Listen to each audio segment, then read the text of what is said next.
going to hand over to Professor Greg Lehman, Pro-Vice-Chancellor, Aboriginal Leadership, who will do Welcome to Country for us. And if I just get you to step here. Thank you, Jeanette, and thanks for the invitation to offer a welcome, particularly to our distinguished company, the Ambassador, and I've had the great pleasure of spending a little bit of time with Gabrielle over the last couple of days, and it is indeed a great pleasure to have you here. Yatawacha Mina Palawa Waranda Palardia Mina Lutianina Waranda Lutianina. We gathered here at a location known to the original and traditional owners, the Moanina people, as Nipaluna, once the mouth of the Hobart rivulet, with evidence of Aboriginal occupation surrounding us here, dating back to around 6,000 or 7,000 years. Further up the Derwent Valley, Aboriginal historic sites have been dated to around 40,000 years. Today, despite the impact of British invasion on my Aboriginal ancestors, we are a thriving community and an increasingly important cultural presence and contribution both to the University of Tasmania and to contemporary Tasmania as a whole. Romania too has a deep and profound history, stretching back beyond the establishment of Europe's largest Bronze Age fortified city at Santana in Arad County, a citadel 3 times larger than the more famous Troy and dating back to the time of Homer. I've been closely involved, and it's been a great pleasure to be closely involved with the Tyler collection since it was donated to the university, and was pleased to have the opportunity to assist in bringing the first Romanian scholar, Dr. Alexandru Popescu, to the university from Balliol College in Oxford in 2016. When Alex arrived here in Tasmania, he identified strongly with the experience of Tasmanian Aboriginal people and the suffering that occurred under British rule, due particularly to his own family's experience in the gulags under the Ceausescu regime. There are confluences and repetitions in history, no matter what time or geographical location, and these things are important for us to recognise. This is just one of the many unexpected intersections of culture and history that has emerged from the presence of the Tyler collection at the University of Tasmania. I look forward to future synergies emerging and hope that the Tyler collection continues to bring our long and diverse histories together through research, teaching and scholarly exchange. Thank you, Greg.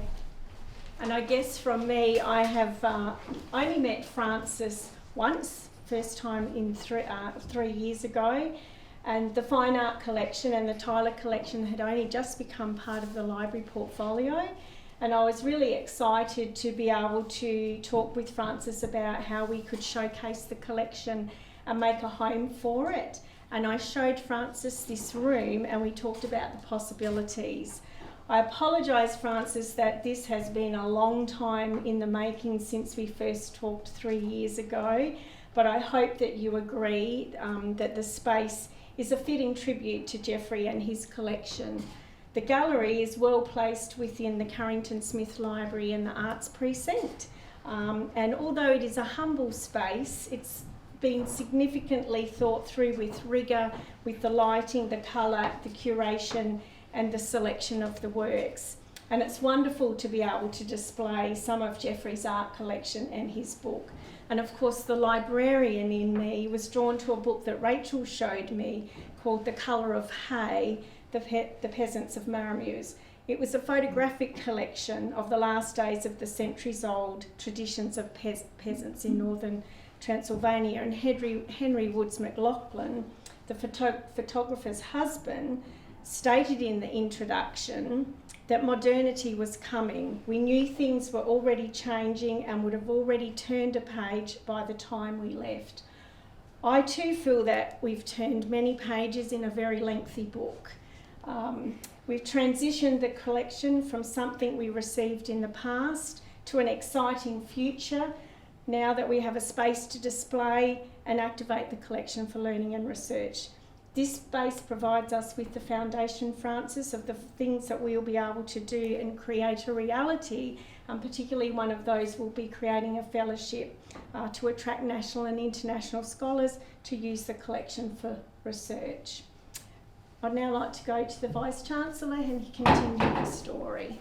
Great, thank you very much, Jeanette. And Francis, it's lovely to see you, and thank you for being up at this hour to be able to join us. Your Excellency, wonderful that you're able to join us for this really significant occasion in the life of our art story here in Tasmania in lots of ways. This is a collection of a scale and significance that adds a chapter to Tasmania's own art story and to its global conversations. And as an island, one of the things that matters to us is to be part of global conversations. And sometimes when you live far from the centre, they are often actually have a richness, a freshness and a colour to them, precisely because you don't live where the consensus is, but you live in a place for conversation. And so this collection, I think, gives us an opportunity to be able to have just those kind of conversations. It is a collection of such scale and significance that there really are few others like it, and it is something really kind of a level of trust embodied in having us steward that for its greater purposes is really greatly appreciated. And when we think about the scope of works that are in there, from icons and paintings and drawings, ceramics and prints and sculpture, metalwork, posters, personal items, letters, cards, catalogues, and monographs for the artists in the collection. This is a complete set. It's a chance for a holistic kind of conversation.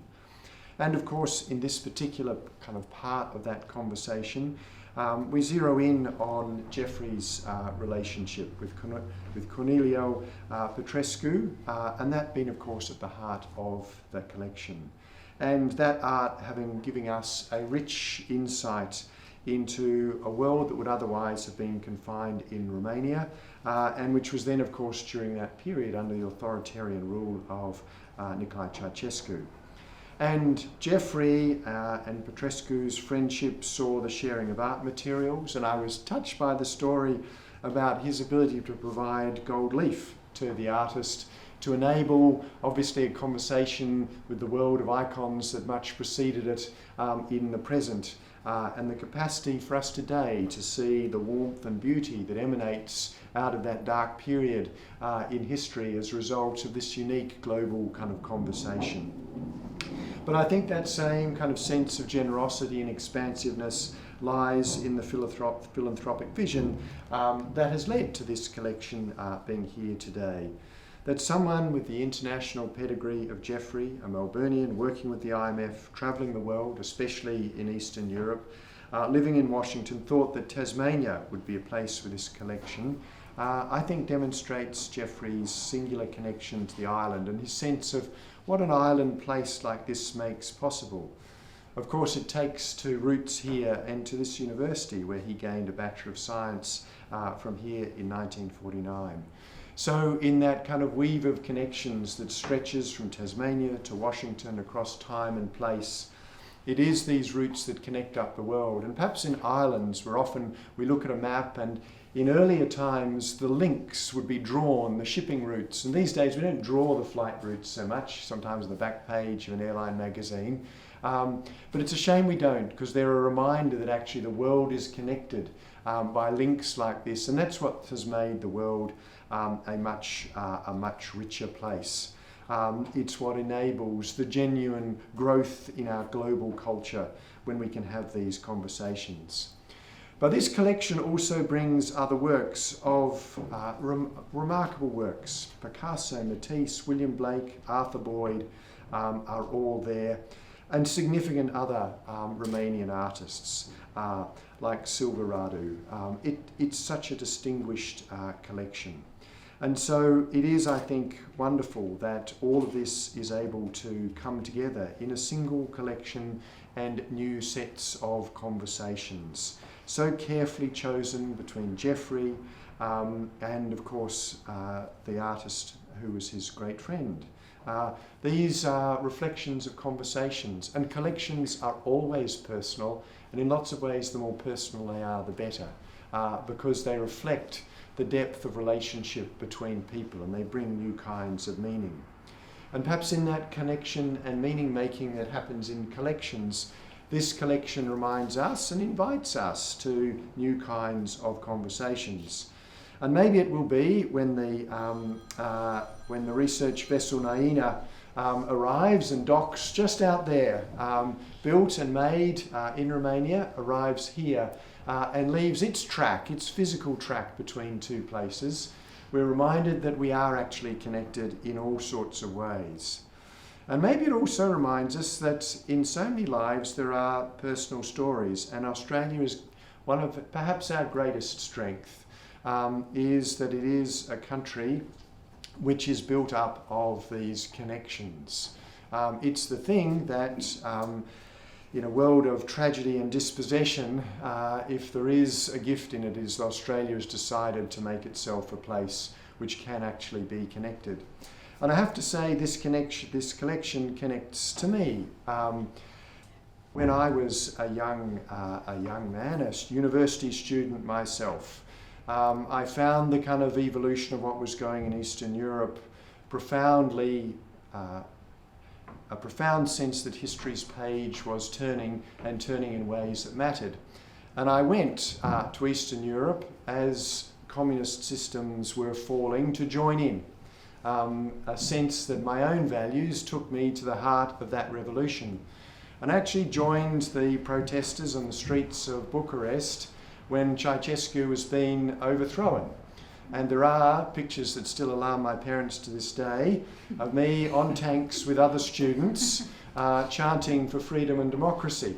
And amongst my most prized possessions are actually some torn pieces of Romanian flags salvaged from the snow where there was blood as well, because this was a costly revolution. A lot of lives were lost.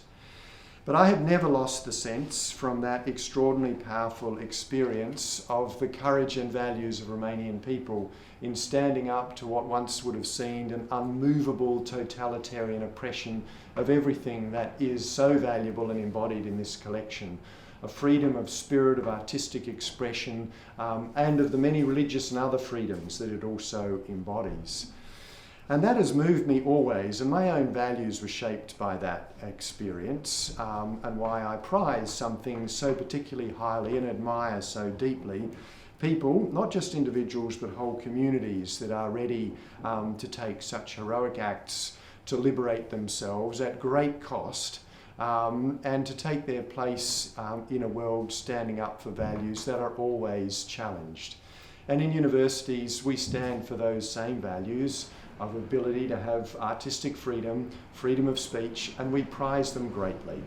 And so I hope that at some level this collection also reminds and connects and touches people about the fact that this was born out of that period of Romania's self-liberation from darkness, and the luminous qualities of this collection bring to light not just artistic values, but actually deep social, cultural values that we all prize and share and need reminding of how precious they are, what it takes to preserve them, and why it's so important to celebrate them. So Francis, it is an extraordinary and transformative gift. We treasure it, we will love it, and I am confident that it will continue to create more of those connections, transform more lives, and bring more stories into our world. And I know that with our connection to Romania, that it marks that it will be an important chapter in a new set of those connections. So, thank you.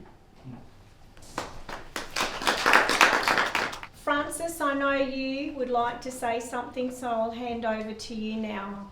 Yes, I'm happy to do that. Good afternoon, everybody. Ambassador, Vice Chancellor, and Provost, and everybody else who is here. It's just delightful to see you through this miracle of technology. I'm always amazed by it. And to you, Ambassador Safta, a very special welcome. I can think of no more fitting and beautiful occasion for the opening of the Tyler Collection Gallery, because as you know, most of the artworks in this collection are by Romanian artists. And so here you are, having traveled halfway around the world from home, only to meet a few more of your countrymen and women. Of course, there's a story about how this collection got here, and I gather that some of you, or many of you, already know this, but It stars two gentlemen whom I would consider heroes, the Romanian artist, the late Corneliu Petrescu, who was much loved here, obviously, and about whom I will say a bit more. And there was my late husband, Geoffrey Tyler, Australian, who graduated from this university in 1949. And it was Geoffrey who set everything in motion. In 1973, he was in Bucharest representing the International Monetary Fund in negotiations with Romania's Ministry of Finance. He wanted a little fresh air between two meetings, and he was walking with a colleague, Alison, and he spotted a painting in the window of Fondul Plastic, which is a state-run art gallery there in downtown Bucharest. And there might be an iPad screen to look at. I'm not sure. I thought that there was going to be one, but if you can see something, which I can't, on the screen of the iPad, there we are. Thank you. Lovely. It's a little brown door, as you can see. So Geoffrey and Alison walked into the gallery, and they saw that there was one more work by the same artist. And actually, they both liked that work better than this one. And they both wanted to buy it, but Geoffrey, being a gentleman, let Alison have it. And he came away with this little brown door. And of course, there's a sequel to that. He later bought a painting similar to the one that got away, and he became a collector. He also arranged to meet the artist Corneliu Petrescu. Remember, if you will, that these were very dark times in Romania under Ceausescu's oppressive rule. But it was Geoffrey's friendship with Corneliu and Corneliu's wife, Mariana, that would become the mainstay of all of their lives.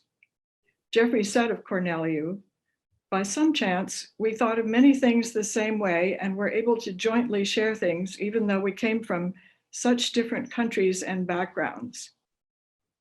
Corneliu devoted himself to creating with Geoffrey an art collection that would be as representative as possible of that period, including its preeminent artists. Petrescu himself was actually not among the first rank of artists. He came late in life to his artistic career. He had been a physician beforehand, and he was not formally educated. All the same, self-trained, he educated Geoffrey's eye on their visits to museums to appreciate art. And for introductions to the artists, he and Geoffrey were enormously helped by the sculptor Gorduz and Gorduz's wife, Silvia Radu, both well-known and very well connected in that world. A great many of Silvia's trademark blue and white ceramics made their way into the Tyler collection. Gorduz sculpted Geoffrey's head in bronze, and those sittings over several years were one of the great pleasures of Geoffrey's IMF visit. I have to say that Gorduz also grew grapes in his yard, from which he produced red wine, and I'm guessing this likely played a part. It was said that Gorduz's early attempts were undrinkable, but later became robust. Overall, in the 1970s and early 1980s, Geoffrey went on 30 IMF missions to Romania, which allowed abundant time to collect, and he used every bit advantageously. The collection boasts nearly 800 artworks, and when Geoffrey got these to his house in Washington, they didn't just sit around. Every work he acquired was an enduring joy. He cataloged them all carefully, more than once. He showed them off to guests. He rehung them in different arrangements and wrote to the Petrescus about them. When his travel to Romania ceased, he and Corneliu kept up a lively correspondence through the rest of their lives. And in his letters, Petrescu would often send Geoffrey a new small painting or collage. After Geoffrey's death in 2012, I called my old Smithsonian colleagues to ensure the collection's safe transport to UTAS, honoring Geoffrey's very carefully considered wishes. And so this story, although it came from a dark age in Romania's history, has its happiest imaginable ending here and now. Thank you. Thank you so much, Frances. And we will continue to enjoy your collection, Geoffrey's collection, into the future. Just before we open the gallery, I wanted to acknowledge the work that Rachel Rose has taken in the selection and curation for this exhibition, and Jane Barlow for the installation. This exhibition shows the passion and care that Rachel has for this very special collection, and for you, Francis, as well. I'd also like to thank Kane Shanat for taking leadership of this and finally making it happen for us, so thank you. I'll now pass over to the Ambassador to officially open the exhibition and the gallery. What an amazing story. What an amazing hidden gem. You know, I heard about, I'm preparing myself to come to Australia, then, well, I was covering a little bit the space in my Ministry of Foreign Affairs, and that was the first moment that I heard about the Tyler collection, you know. And frankly, I had the time to really try to read a little bit more, due to the nice opportunity given by the quarantine, two-week quarantine when I entered Australia in March this year, and it's unbelievable, because if you start a little bit look into it, what a story.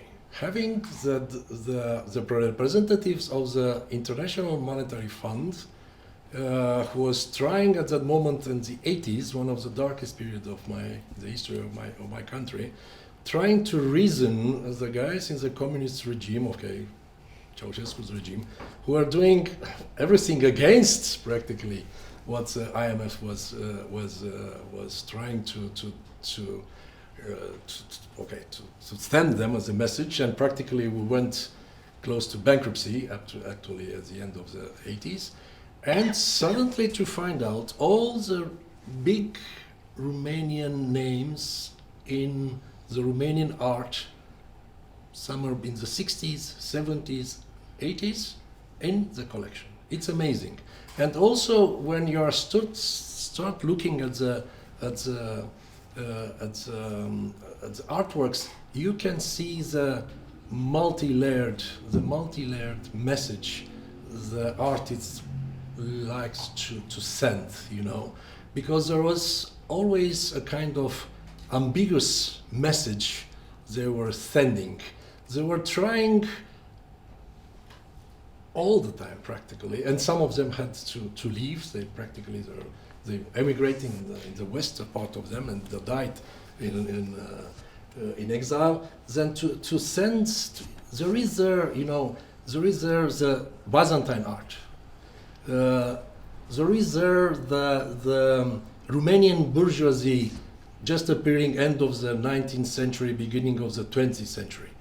And practically there was a connection with the traditional Romanian art through and during one of the most oppressive regimes for trying to... You have to understand, even for me, I was a student at that moment. I was 1989, I was in my beginning of my 30s. Then it's kind of difficult to understand if you can live with 2-hour electricity on a daily basis, 2-hour TV, practically praising the big leader and the party, and practically not finding too much to eat or to dress or something, because we were trying to pay all our debts in order to do some crazy things and crazy developments. Then, and once again, if you are looking in all this art, it's an entire epoch, not only Romania. It's an entire message, anti-system message, even if it's hidden at one moment. And I think it's extremely valuable when, unfortunately, we're entering again in some times when we see this, let's say, strategic competition between authoritarian regimes and democratic ones. And I think that we have to cherish what we have, to study it, and frankly, my purpose will be, as much as possible, to try to develop this collaboration at university level, Actually, I had the chance to discuss a little bit on it. I know that short speeches are the best ones. I would like only to end saying thank you very much to everybody. And last but not least, I will have my special thanks for Rachel Rose here. Happens to be also our honorary consul in Tasmania. Well, thank you very much. And let's do everything possible, if you want to, if I can paraphrase that a little bit, to do as much as possible to open the field for talent. I think it's important. I think it's important, even if we are so far away. Frankly, I think Australia is a terra incognita for Central Europe. Also, Central Europe is a terra incognita for Australians. But beside this general message, you'll be amazed how many liaisons exist at the people-to-people level. Let's utilize the message of the Tyler collection, and let's take it from as a starting point. Thank you very much. Thank you.